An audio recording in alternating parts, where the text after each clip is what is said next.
Bismillahirrahmanirrahim.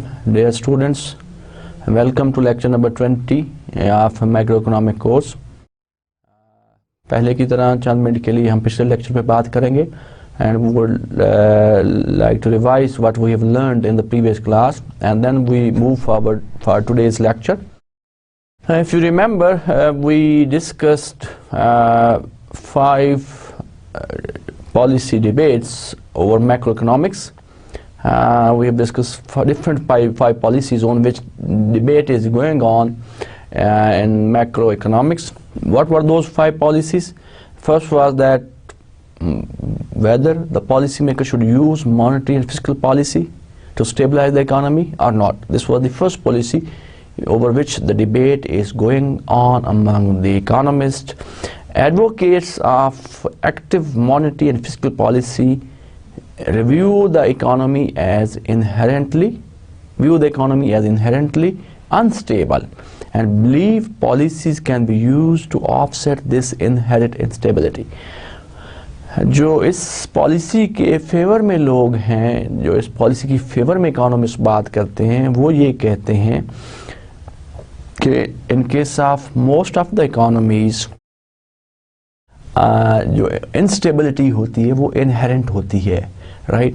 सो उनका ये यकीन है, they believe that the policy that is the monetary and fiscal policy can be used to stabilise the economy from an unstable situations, right. So they are saying that monetary and fiscal policy can play an important role to stabilize the economies. Critics of active policy emphasizes that policy affects the economy with a long lag, and our ability to forecast future economic condition is poor. So both of which can lead to policy being destabilizing. तो इसके जो critics हैं इस policy के, जो against economist हैं, वो ये कहते हैं कि if we adopt monetary or fiscal policy to stabilize the economy, तो उसका जो इफ़ेक्ट है, उन पॉलिसीज़ के जो इफ़ेक्ट्स हैं इकोनॉमी पे एक लैग के बाद पड़ते हैं, एक काफ़ी अरसे के बाद, 1-2 साल के बाद नज़र आना शुरू होते हैं. और दूसरी बात वो ये कहते हैं कि जो हमारी एबिलिटी है to forecast future economic conditions is also poor. तो इन दोनों वजूहात की बिना पे वो लोग कहते हैं कि जो use of monetary and fiscal policy है can not help the economy to recover from a unstable situation, right. So जो एडवोकेट्स हैं, प्रोपोनेंट्स हैं, जो प्रोकॉन्स जो हैं इसके हक में जो हैं, वो इकोनॉमिस्ट ये कहते हैं कि monetary and fiscal policy is the best tool और the best tools to control or to recover the economy from an unstable situation, right. But the critics वो ये कहते हैं कि दोनों जो policies हैं, if we adopt these policies to stabilize the economy, तो उनका जो effect है, actual effect जो ज़ाहिर होना शुरू होता है, that is after long time. So this was the first policy debate that we have discussed, which is under the macroeconomics, and it is being debated between the economists. कुछ लोग इसके हक में हैं, कुछ लोग इसके खिलाफ हैं, and they have their own point of views. इस पे हमने बात की थी.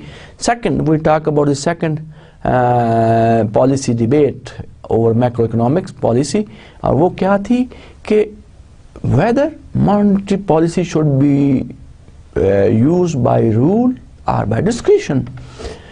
So advocates of rules of monetary policy argue that discretionary policy can suffer from incompetence, abuse of power and time inconsistency. तो जो advocates हैं, जो इसके हक में है, जो लोग ये कहते हैं कि monetary policy should be used by law, by rule, it should not be used by discretionary, because if we use a discretionary policy that can suffer from incompetence that the people or the politician can abuse of power, and then of course there is time inconsistency. Critics ये कहते हैं, critics of rules for monetary policy argue that discretionary monetary policy or fiscal policy is more flexible in responding to economic circumstances, right? तो वो ये कहते हैं कि discretionary policy जो है is more flexible, is more important. जो advocates हैं उसके वो कहते हैं कि monetary policy discretion जो है discretionary policy can suffer from incompetence, abuse of power and time inconsistency. So वो ये कहते हैं कि monetary policy should be used by rule or law. But the critics of rules for monetary policies argue that they have the point of view, वो ये कहते हैं जो discretionary fiscal policy है is more flexible in responding to economic fluctuation and responding to economic circumstances, right? So this was the second policy debate जो कि जिसकी हमने बात की. Third policy जिसकी हमने बात की पिछले लेक्चर में, that was advocate of zero inflation. Zero economy should aim for zero inflation. So should we policymaker aim for zero inflation or not? The advocates of zero inflation target emphasize that inflation has many costs and few if any benefits, right? So वो ये कहते हैं कि inflation अगर किसी economy में होता है तो उसकी बहुत सारी cost society को बर्दाश्त करनी पड़ती हैं. Cost, and we have discussed those costs in detail. There are a number of costs which society, economy has to bear when there is inflation in the economy in the country. और बहुत थोड़े से benefits हैं, बहुत थोड़े से फ़वायद हैं, अगर कोई है भी सही तो बहुत थोड़े से फ़वायद हैं. But the critics of zero inflation target claim that moderate inflation imposes only small cost on society, whereas the recession necessary to reduce inflation is quite costly, right? So it's very difficult for an economy if they want to completely control inflation, if they want zero inflation. अगर critics ये कहते हैं, तनकीद करने वाले ये कहते हैं कि अगर पॉलिसी मेकर ये चाहते हैं कि इन्फ्लेशन को ज़ीरो कर दिया जाए, इन्फ्लेशन को ख़त्म कर दिया जाए, तो दैट इन्वॉल्व हाई कॉस्ट, उसके लिए ज़्यादा कॉस्ट पे करनी पड़ती है, right? So this was the third policy जिसकी हमने बात की. फोर्थ पॉलिसी जिसकी हमने बात की, that was should the government balances budget, government balances debt or not. So advocates of reducing the government debt argue that the debt imposes a burden on the future generations. तो जो advocates हैं वो ये कहते हैं कि date को balance करना चाहिए, government should balance its budget and government should balance its debt, because जो डेट है it imposes a burden on the future generation by raising taxes and lowering their income.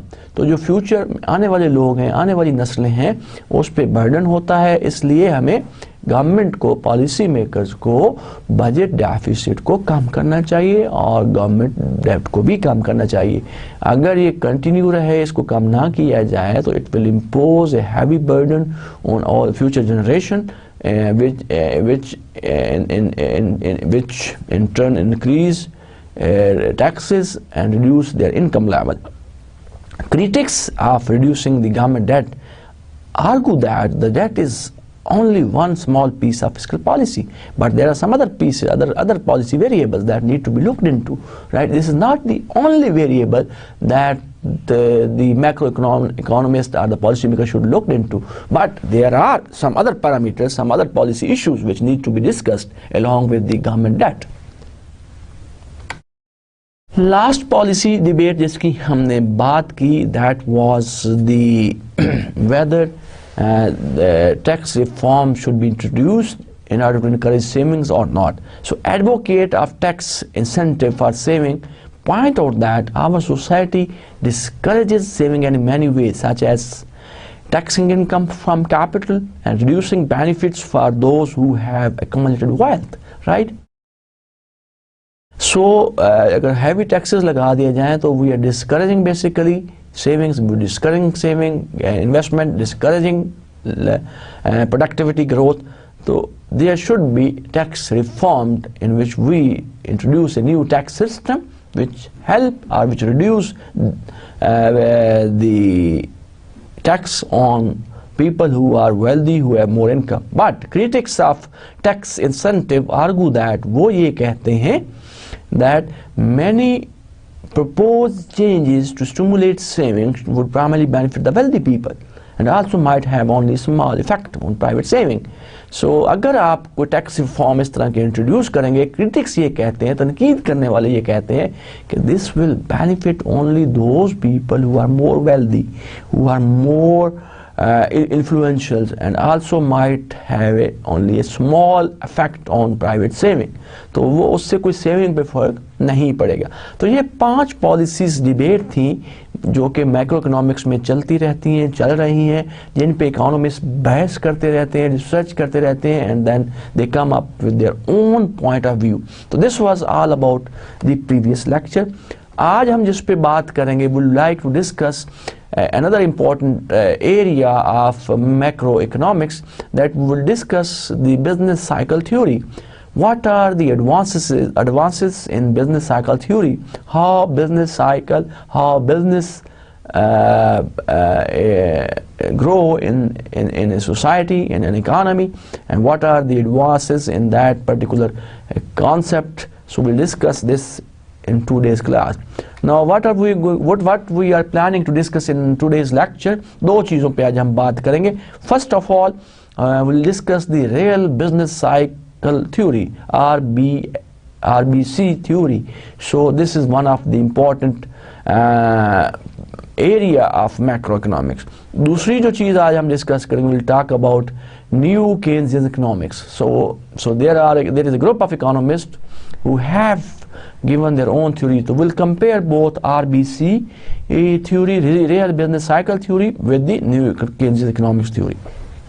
So this is the scope of today's lecture. So we'll start with the first part of today's class, that is we are going to discuss about the theory of real business cycles. Now according to the theory of real business cycles, all prices are flexible even in the short run. So the believer of the real business cycle theories says that all prices are flexible even in the short run. As we know that long run में तो prices flexible होती हैं, prices start behaving if there is economic fluctuations. In the short run, in the long run, over the time period, prices start behaving or start acting, and then economy comes back to its original level of output or natural level of output. But according to real business cycle theory, all prices are flexible even in the short run. It implies that money is neutral also even in the short run. So they say that money is neutral not only in the long run, it is also neutral in the short run. And then classical according to the real business cycle theory, classical dichotomy holds all the time. Classical economists ये कहते हैं कि prices are flexible in the short run as well as in the long run. So if we talk about the real business cycle theory, so here again हमें classical dichotomy की बात करनी पड़ती है, and according to that all prices are flexible in the short run and in the long run both. As far as fluctuation in output, employment, and other variables are concerned, these are the optimal responses to exogenous changes in economic environment. So if we talk about economic fluctuations, and those fluctuations in terms of changes in output, employment, and other economic variables, these are the result of economic circumstances, economic environment. Like if there is boom, of course there will be increase in a level of output, employment, and other variables in the economy. But if there is recession, of course in recession then there is a decline in the level of output, employment, investment, and other economic variables, right? So according to the real business cycle theory, they says that the economic fluctuation in output, employment, investment, other economic variables are the result of economic environment. Moreover, they also say that according to this theory, productivity shocks is the primary cause of economic fluctuations in the economies, right? So according to real business cycle theory, productivity shock, changes in the productivity or output level, is the main reason or the primary cause of economic fluctuation in the countries or in the economies. Now, the economies of Robinson Crusoe would like to relate the RBC, which is the real business cycle theory, with the economics of Robinson Crusoe. Now, economy consists of a single producer consumer. Like Robinson basically is a character who lived in a desert Iceland for 28 years. Now, how he behaves or how he spent his time there, so that's again that's known as the economics of Robinson's. Now, assume that Crusoe divides his time between leisure and working, right? Now, the time which he spent for working is mostly fishing. He do fishing or catching fish. So that is the productivity of Robinson. And then making fishing nets, that is the investment. So while making fishing nets, he is investing in that business, and then after catching fish, he is doing productivity, or he's producing, or that is his product, or that is his production. Now assume that Crusoe optimizes given the constraint he faces. So he tries to optimize is the constraint. He want to get maximum benefit, maximum utility, maximum advantages from the available resources, from the available budget constraint. Now suppose if we introduce shocks in the Crusoe Iceland economy, so what will happen? So there are two types of shock. One is the positive shock, the other is negative shock. Now first we talk about the positive shock. If a big school of fish swims by Iceland, what will happen? Then of course GDP rises, because Robinson fishing productivity is higher, Crusoe's productivity will be higher. Crusoe's employment will rise also. How? He decides to shift some time from leisure to fishing to take advantage of the high productivity, because there is a demand of fish, so employment level will also rise, where he decides to spend more time to do fishing instead of leisure, so that he can take full advantage of maximum advantage of high productivity.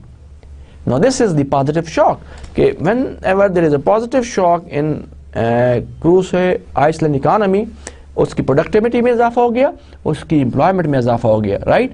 Or he would like to get maximum benefit, he would like to spend maximum time while doing fishing instead of spending time as a leisure. Second, if there is a negative shock, like if big storm hits the Iceland, then what will happen? So if big storm hits the island, of course GDP falls. The gross domestic product of fishing will go down. The storm reduces productivity, so Crusoe spends less time for fishing, less time fishing for consumptions. More importantly, investment falls, because it is easy to postpone making nets until storm passes, right? If storm goes away, then he start investing in making nets, and then he start producing, he start productivity. Employment also falls, since he's not spending as much time fishing or making nets, so he decides to enjoy more leisure time. So जब leisure पे ज़्यादा time खर्च करेगा, instead of working while doing fishing or this making nets, तो उसकी क्या होगी? उसकी employment में भी कमी वाक़ई हुई. So what we can say that if there is a negative shock in case of Robinson economy, as we discussed that, then it reduces his productivity as well as employment. So we'll try to relate this economy or the Robinson economy with the RBC, which is the real business cycle theory. Economic fluctuations as optimal responses to shocks. So we can say that जैसा कि अभी हमने Robinson Crusoe की economy को देखा, उसकी economics को देखा, और हमने देखा कि जो फ्लक्चुएशंस हैं, जो इकोनॉमिक फ्लक्चुएशन है, क्या थी? आउटपुट में कमी वाक़ई हुई, आउटपुट में कमी के बाद एम्प्लॉयमेंट में भी कमी वाक़ई हुई। इसी तरह इसका नेगेटिव, जब हमने पॉजिटिव शॉक देखा तो आउटपुट में इजाफा हुआ, एम्प्लॉयमेंट में भी इजाफा हुआ। अगर इन दोनों चीज़ों को एनालाइज करें तो these are because of the economic circumstances, economic environment. वो क्या था कि big, in case of positive shock there was a big school fish who came in the Iceland, and then negative shock क्या था? Storms hits the Iceland, right? So economic environment or economic fluctuations basically as the optimal response of different shocks. So in real business cycle theory, fluctuations in our economy are similar to those in Crusoe's economy, right? So उसकी economy में कैसे shocks, fluctuation आई? कि fluctuations in his economy were due to shocks, whether it is a positive shock or negative shocks, right? So similarly in real business cycle theory की जब हम बात करते हैं, when we talk about real business RBC theory, so in this theory, according to this theory, economic fluctuation are also because of shocks in the economies. The shocks are not always desirable. So most of the time, shocks are not desirable, are not required, are not demandable. But once they occur, when shocks are there, so fluctuation in output, there is fluctuation in output, employment, other variables are the optimal response to them. So when shocks are there, when shocks occur in the economies, of course there are fluctuations in output, employment and other economic variables are the optimal responses to them, right? So what are the possibilities when we can have the shocks, like if there is boom in the economy, if economy is growing, so what will happen? It is a positive shock. When economy is growing, when there is boom in the economy, so what will happen? Output में इजाफा होगा. When there is increase in output, of course employment में इजाफा होगा. जब employment बढ़ेगी, investment बढ़ेगी, productivity बढ़ेगी और दूसरे economic variable भी positive direction में move करेंगे, right? So this is known as the positive shock, and then of course this is known as the fluctuations in the level of output, employment, other variable. But if there is a recession, if there is a slowdown in the economy, if economy is going down, so what will happen to these variables? Of course, in case of a recession, if there is recessions, economy is slowing down, it affects negatively to these variables. When economy is going down, it affects negatively, and output will go down, employment will go down, investment will go down, productivity में कमी वाक़ई होगी, and all variables are affected negatively, right? So so we can say that according to real business cycle theory, economic fluctuation basically are because of the shocks in the economy. Economic fluctuation are the optimal response of shocks. The debate over real business cycle theory, the debate among economists continues over the real business cycle theory. They discuss whether the economic fluctuations are because of the economic environment or not. So there are 4 points which remain in discussion, will remain in debate over the macroeconomics about real business economics theory. तो 4 points हैं जिन पे bias होती रहती है and discussions होती रहती हैं. There are some group of economists who are in favor of those points. Some economists जो हैं उसको criticize करते हैं. They have their own point of view. So the debate over RBC continues, and it boils down to 4 issues. There are 4 main important issues on which debate continues, are going on. 1, do changes in employment reflect voluntary changes in labor supply? So whenever there is change in employment, does it reflect voluntary change in labor supply? So there will be voluntary change in labor supply or not? This is one of the issue over which debate is going on. Second, does the economy experience large exogenous productivity shocks in the short run? Whether there is possibility of large productivity shocks in the short run in the economy or not?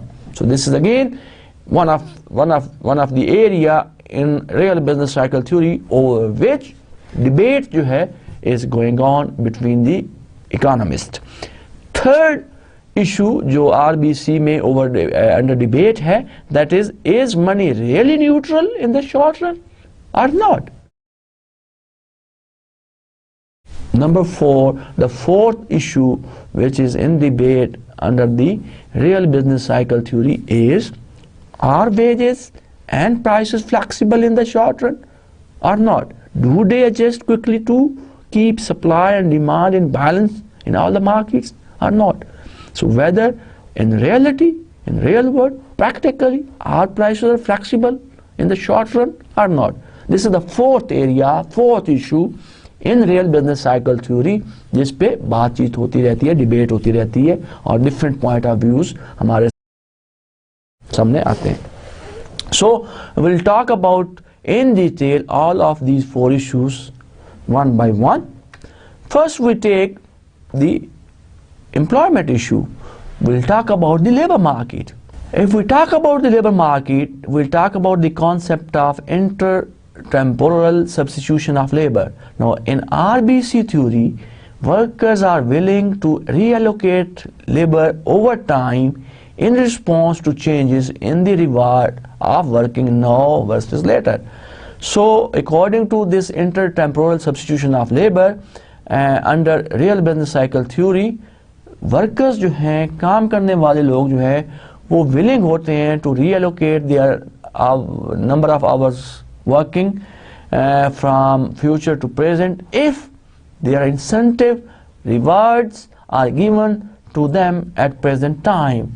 If they think at present time they are getting more reward, they are getting more benefits, if they spend more time while working, of course they will reallocate their time instead of working in future and waiting or getting wage or reward in future, right? So the intertemporal relative wage equals 1 plus R W1 over W2.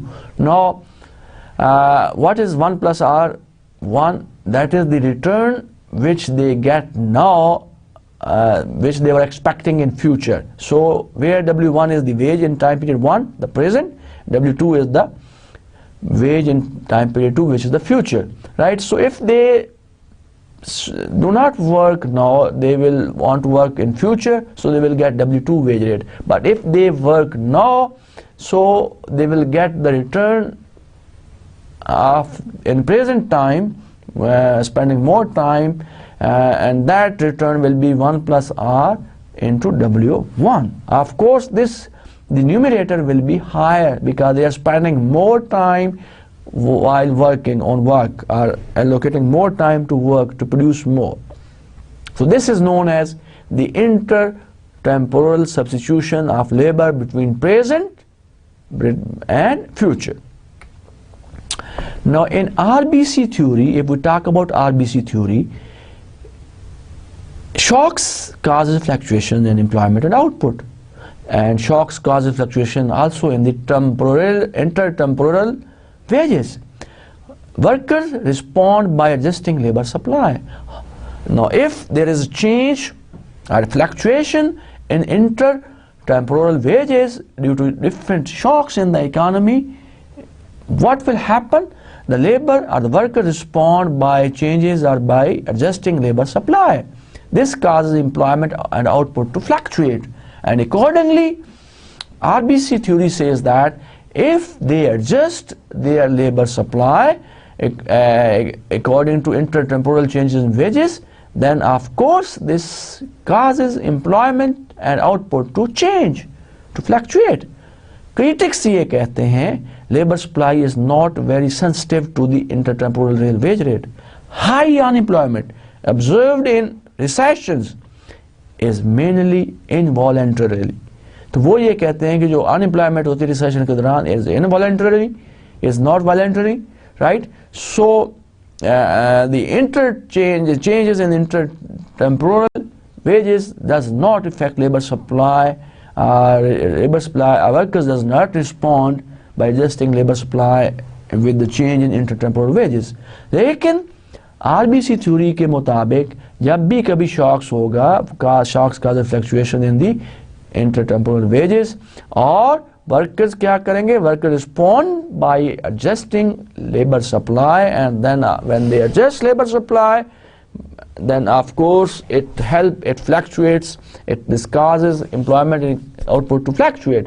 लेकिन इसके जो critics हैं, इसके जो opposite लोग बात करते हैं, वो लोग ये कहते हैं कि labor supply is not very sensitive to the change in intertemporal wages. High unemployment during recession time period is mainly because of involuntary labor supply. This was one of the issue in real business cycle theory which remains under debate between the economists. Second, जो बात करते हैं जिस पे bias होती रहती है in real business cycle theory is the technology shocks. RBC ये कहता है कि technology shocks की वजह से भी fluctuations आती हैं economy में. Technology shocks are the cause of change in output, change in employment, change in other variables, right? So in RBC theory, economic fluctuations are caused by productivity shocks. By productivity shocks means whenever there is change in productivity due to change in technology, of course, this brings economic fluctuations in the country or in the economy. And this is what RBC says. This is what real business cycle theory says. This is that economic fluctuations are caused by productivity shocks. Now, solo residual basically is the measure of technology or productivity shocks. It shows that change in output that cannot be explained by change in capital and labor. RBC theory implies that the solo residual should be highly correlated with output. Is it or not? RBC theory ये कहती है कि जो solo residual जिसकी हमने chapter 3 और 4 में हमने बात की थी, डिटेल में हमने सोलो मॉडल डिस्कस किया था, यहाँ पे जो RBC थ्योरी है सोलो रेजिडुअल को ये कह रही है कि that is the technology. Basically solo residual is measured in terms of technology and is a measure of productivity shocks. Whenever there is a productivity shock, this will bring economic fluctuations in the country and the economies, right? So RBC theory implies that solo residual should be highly correlated with the output. जो residual है, जो technology है, जिसको हम technology का नाम दे रहे हैं, that is highly correlated with output. Whenever there is a positive change in solo residual, whenever there is a positive change in technology, of course this positively affect the output level in the country and the economy. यानी कि जब technology में इजाफा होगा, solo residual में इजाफा होगा, तो आप ये देख सकते हैं, आप ये ऑब्जर्व करेंगे कि आउटपुट में भी इजाफा हो जाएगा. क्या ये सही बात है कि सोलो रेजिडुअल जो है, जो टेक्नोलॉजी में चेंज आती है और आउटपुट में जो तब्दीली आती है, are highly correlated? Will see in the next diagram. Here we have on y-axis we are measuring, taking the percentage change.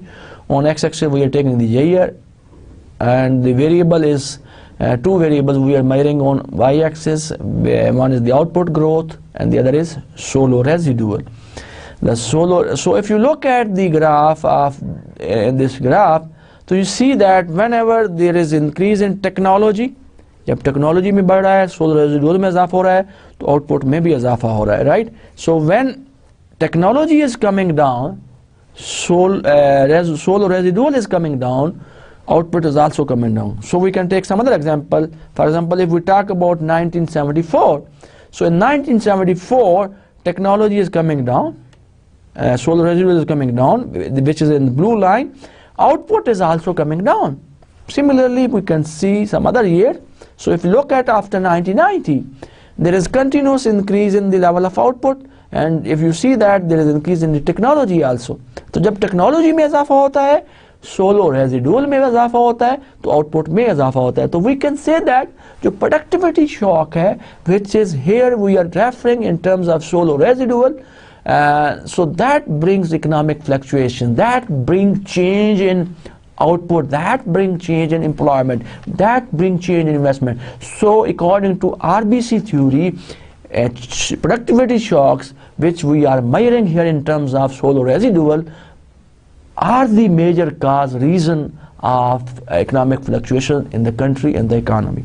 This is the second debate. लेकिन critics ये कहते हैं, critics क्या कहते हैं? So the proponents of RBC theory argue that the strong correlation exists between output growth and solo residual is evident from the graph that we have just seen, that productivity shocks are an important source of economic fluctuation. तो अभी हमने जो graph देखा, जो analyse किया graph को, उससे हमने ये रिजल्ट निकाला है कि solo residual is the main cause of economic fluctuation, a change in technology is the cause of economic fluctuation, change in output level. और अभी हमने ग्राफ में ये देखा कि जो solo residual है is highly correlated with the output or the output growth. Whenever there is an increase in output, whenever there is increase in technology or solo residual, there is increase in output also, right? So proponents of RBC theory says that the strong correlation between output and solo residuals is evidence that productivity shock are an important source of economic fluctuations. However, the critics note that the measured solo residual is biased to appear more cyclical than the true underlying technology. So it is more cyclical. It is not that we are considering that solo residual is considered as a technology. It is more cyclical.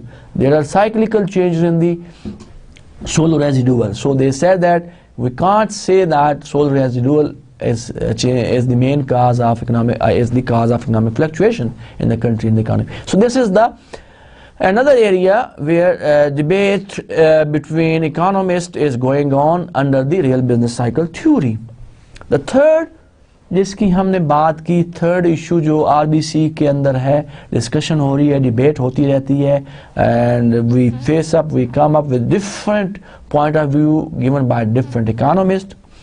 RBC critics note that reduction in money growth and inflation are always associated with periods of high unemployment and low output.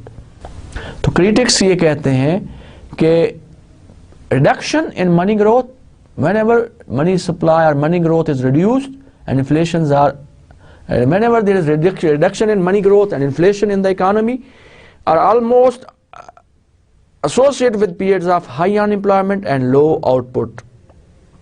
But RBC proponents says that responds by claiming that the money supply is endogenous.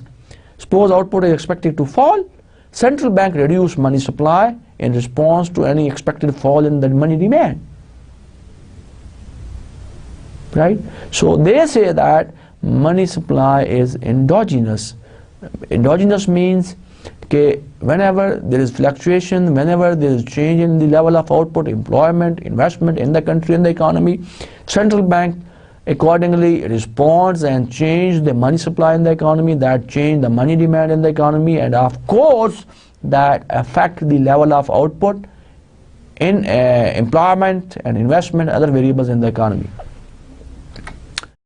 The last issue over which the debate between economists is going on under the real business cycle theory is the flexibility of wages and prices.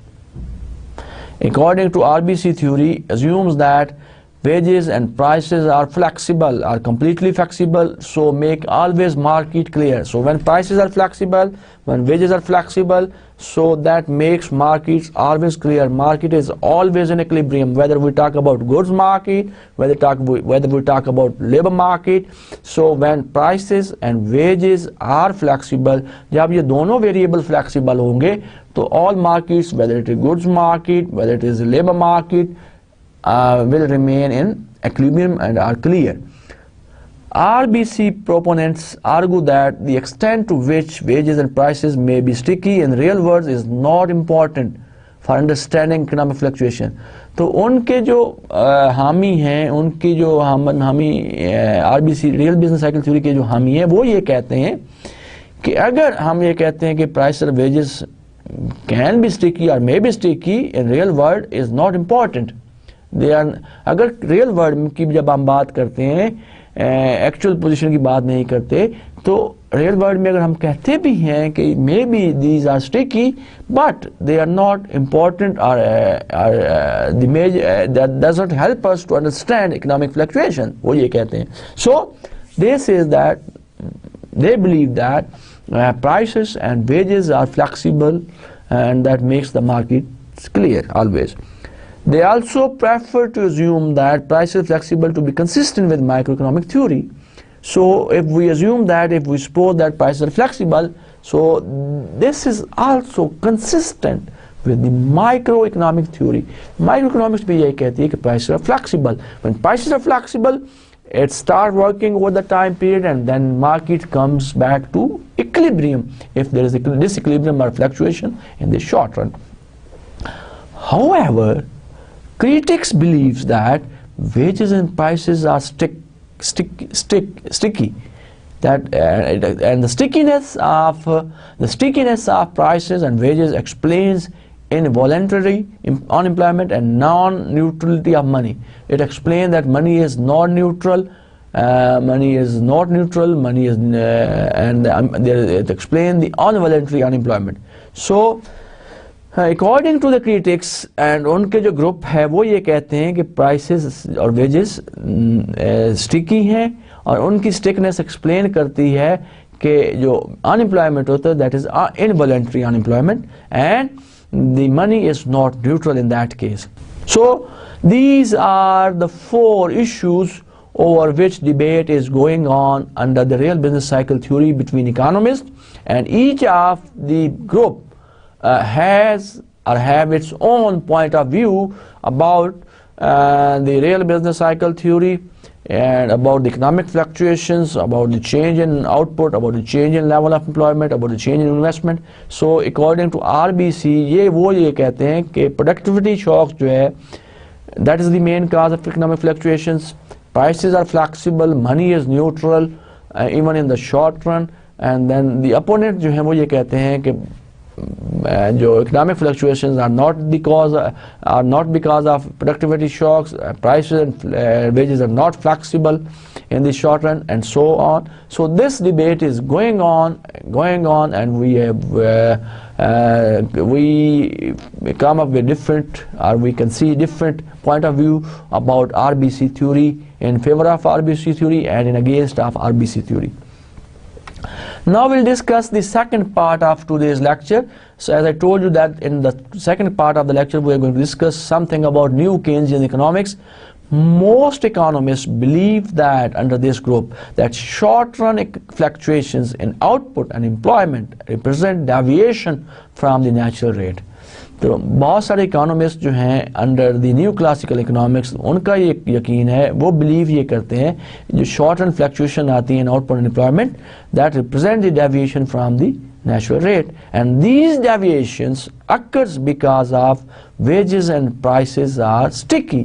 And वो ये कहते हैं, जो new केन्सियन economist ये कहते हैं कि that there are economic fluctuations in the country and the economy in the short run.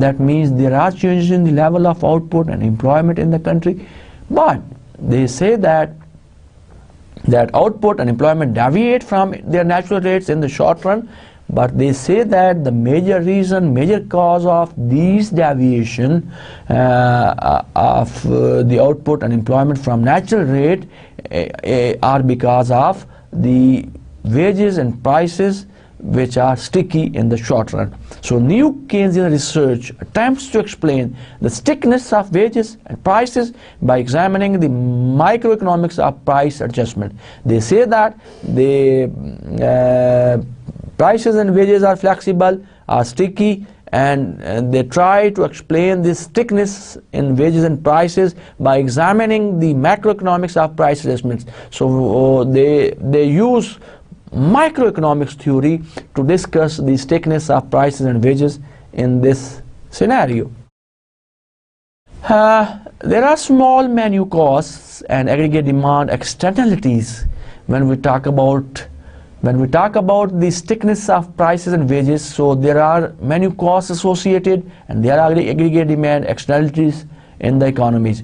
So what are those? A price reduction by one firm causes the overall price level to fall. This raises, what will happen when one of the firm reduce its price, the overall price level will also go down. So what will happen? And this raises the real money balances. When the real money balances goes up, this increases the aggregate demand, which benefit other firms also, right? So when there is change in aggregate demand, of course, this will affect the level of output and employment in the economy. Similarly, there are menu costs are available, are associated with these shocks. Menu costs are the cost of changing prices frequently. That is, cost of printing new menus or mailing new catalogs to the customer, to the dealers. In the presence of menu cost, sticky prices may be optimal for the firms, setting them even though they are undesirable for the economy as a whole. So when we considered that menu cost has some importance, menu costs are there, तो फिर क्या है, sticky prices may be optimal, may be considered good for the firms setting, and then even if they think it is undesirable, it's not required for the economy as a whole, right? So, and there are externalities and there are menu costs available that affect the output and employment in the country and the economy. Now, recessions are as a coordination failure. So whenever we talk about recession, output is low, workers are unemployed, and factories sit idle. If all firms and workers would reduce their prices, then economy would return to full employment level. But no individual firm or worker would be willing to cut his price without knowing that others will cut their prices too. Hence, prices remains high and the recession continues. So, if we talk about new Keynesian economics, the recession it results recession as a coordination failure, right? So, what is the situation? What is the condition of the economy in recession? In recession, output is low, employment is high, and factories sit idle. If all firms and workers would reduce their prices, then economy would return to full employment. But no individual firm, no individual worker will reduce or willing to cut their prices because they don't know whether or not the other firms also change their prices, cut their prices. Hence, prices remain high and the recession continues.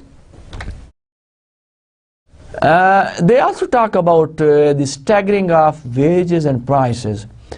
New Keynesian economist says that prices and wages are staggered. They are different. All wages and prices do not adjust at the same time. They do not change at the same time. This staggering of wages and price adjustment causes the overall price level to move slowly in response to demand changes. So when we say that prices and wages are staggering, and this staggering of wages and prices adjustment causes the overall price level to move slow in response to demand changes. So each firm and workers knows that when it reduces its nominal price, its relative prices will be low for a time. This makes them reluctant to reduce their prices. We can list top of a few reasons are listed by the new Keynesian Economist. Top reason for sticky prices that results from survey of managers. One of the reason of sticky prices is the coordination failure. Firms hold back on price changes, waiting for others to go first. So what will happen? So there will be coordination failure. Firms are not coordinating with each other. If they coordinate, if they sit together, discuss with each other, so then they can change the prices according to the situation, economic situation of the country. But firms hold back on price changes and they wait, they see, observe how other firms behaves in the economy, how other firms react in the economy. Number two, second reason of sticky prices and wages is firms delay raising prices until cost rises. Firms prefer to vary other products' attributes such as quality, service, or delivery lags. So instead of changing prices, instead of reducing or increasing prices, firms would prefer to vary other product attributes such as quality, service, and delivery lags. This is the third reason of sticky prices. So we can say that they consider firms चाहेंगे कि वो दूसरे parameters को, दूसरे attributes को देखें instead of looking at the stickiness of prices. Fourth reason जो है is implicit cost. Firms tactically agree to stabilize prices, perhaps out of fairness to customers. Implicit contracts. So क्या होगा कि firms जो हैं आपस में एक contract sign कर लेते हैं जो कि which is not explicit, which is implicit. So implicit contracts between the firms, so they agree that not to change prices frequently. तो उस वजह से customers को नुकसान होता है. Number 5, fifth reason could be explicit contracts that fix nominal prices. But even sometimes there are explicit contracts signed between the firms, but in which they say they have an agreement and that fix nominal prices at the same level. And finally, the main reason of sticky prices is menu cost. As I told you that a lot of menu costs are associated with the change in pricing frequently. So these are some of the main reasons, or the top reason for sticky prices. Now what we can conclude that, so we have discussed both of the theories in detail, and what is the conclusion, what is the frontier of research, what the research tells us. This chapter has explored two distinct approaches to the study of business cycles. दो theories की हमने बात की इस chapter में, दो approaches की हमने बात की which describes business cycle theories. One is the real business cycle theory, the other is new economics theory. Not all economists fairly entirely into one camp or the other. तो जितने भी economist हैं इन जो discussion हमने की, जो हमने analyse किया, not all economists fairly fall entirely into one camp or the other camp. An increasing amount of research incorporates insight from both school of thought to advance our study of economic fluctuation. तो दोनों तरफ से बड़ी extensive किस्म की research available है. Research is there, their studies are there, so both school of thought tells their own ways of studying, analyzing economic fluctuation in the country and the economy. So this was all about the real business cycle, the business cycles. So where we have discussed two theories, real business cycle theory and new Keynesian economics theory, and we have compared that each group of economists has its own point of view, right? So this is all about for today's class. I will just summarize what we have learned in today's class for in few minutes, and then we'll stop our lecture. In the first part of today's class, जैसा कि हमने discuss किया, we have discussed the real business cycle theory. What is that? What real business cycle theory says? A real business cycle theory says that it assumes that prices are flexible, assumes perfect flexibility of wages and prices.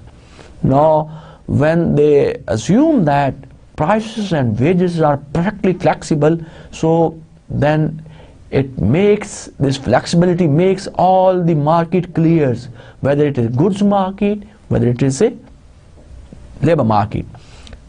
It also tells us, shows how fluctuation arises in response to productivity shocks. और हमने ये भी discuss किया कि whenever there is a productivity shock in the economy, that brings economic fluctuations, and those fluctuations are in terms of changes in output, employment, investment, and other economic variables. Moreover, we have also learned that the fluctuations are optimal given the shocks. So whenever there are shocks, there are economic fluctuations. Optimal response is the economic fluctuations, right? So this is what we have learned in the real business cycle theory. Now we have also discussed the points of controversy in real business cycle theory. So there are 4 issues, there are 4 points which are the points of controversy between economists. तो उन पे भी हमने बात की, उनको भी हमने डिस्कस किया. कौन कौन से पॉइंट है उनको दोबारा से देख लेते हैं. First, intertemporal substitution of labor. So whenever there is intertemporal substitution of labor, so what will happen? The labor can substitute his working from present to future, from future to present, right? So substitution is there, and accordingly that substitution adjusts the labor supply. Labor supply is adjusted accordingly. But the critics वो ये कहते हैं कि that is not possible. Intertemporal substitution is not possible in real business cycle theory. दूसरा जो point of controversy है in real business cycle theory is the importance of technology shocks. RBC theory ये कहती है कि टेक्नोलॉजी शॉक्स की वजह से इकोनॉमिक फ्लक्चुएशंस आती हैं, और यहाँ पे हमने बात की सोलो रेजिडुअल की. हमने कहा कि सोलो रेजिडुअल और आउटपुट में जो तब्दीली है दोनों साथ साथ चलते हैं, कोरिलेटेड है, एसोसिएटेड है. तो this was another point of controversy. Third जो पॉइंट ऑफ कंट्रोवर्सी था between economist is the neutrality of money. RBC, your proponents of RBC theory says that money is neutral even in the short run. But the critics say that money is not neutral. Money is flexible. Number 4, the fourth point of debate or controversy between the economists is that the prices, flexibility of prices and wages. RBC theory says that they believe that prices are flexible, wages are flexible, even in the short run. But the critic says that prices are sticky, wages are sticky, they are not flexible in the short run. And lastly, जो हमने चीज़ देखी, जो the second school of thought है, which is the new Keynesian economics की बात की, they accept the traditional model of aggregate demand and supply. They said that changes in aggregate demand, changes in aggregate supply brings change in the level of output, employment, and other economic variables. So they accept that theory, they accept that traditional concept, they accept that traditional model of aggregate demand and supply, and they say that economic fluctuations are because of the aggregate demand, changes in aggregate demand and aggregate supply. Moreover, they also attempt to explain the stickiness of wages and prices with microeconomic analysis, including menu cost, coordination failures, and staggering of wages and prices. So they also explain that prices and wages are inflexible, are sticky in the short run, and they have explained with the help of microeconomic analysis that includes menu cost, coordination failure, and staggering of wages and prices. So they say that wages and prices are sticky, they are not flexible in the short run. So this was all about today's class. So we have tried to learn about the business cycles, and in that regard we have discussed two theories, two group of economists की हमने discussion पे बात की. One, the real business cycle theory, the second is the new classic Keynesian economics. तो students यहाँ पे आज का lecture ख़त्म करते हैं. Till the next time we meet, God bless you. Allah Hafiz.